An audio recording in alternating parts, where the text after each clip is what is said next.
Bonjour à tous. Aujourd'hui, je vous donnerai quelques infos pertinentes à connaître sur les ITSS. Pour certaines personnes, ce sujet est plus connu sous l'appellation des MTS.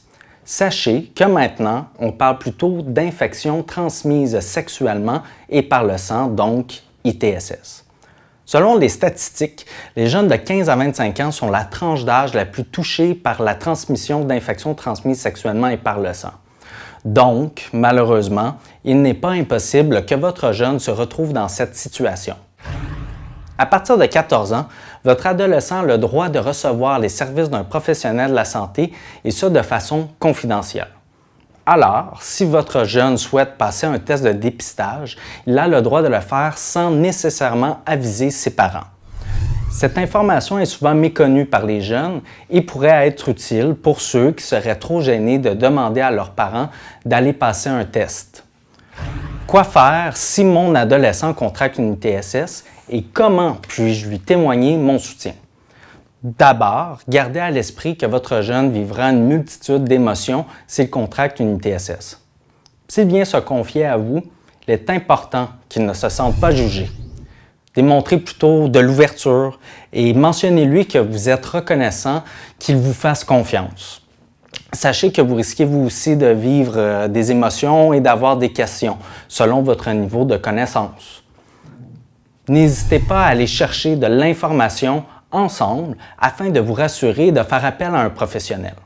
Qu'il se confie à vous ou non, parler des ITSS avec votre ado ne se limite pas à discuter des modes de transmission et de dépistage. Il s'agit de parler de l'utilité du condom, de connaître son opinion quant à son utilisation, où il peut s'en procurer et surtout évaluer sa capacité à négocier le port du condom. C'est donc l'ensemble de ces sujets ainsi que le complément d'informations techniques qui donnera à votre jeune la possibilité de développer sa conscience critique sur les ITSS.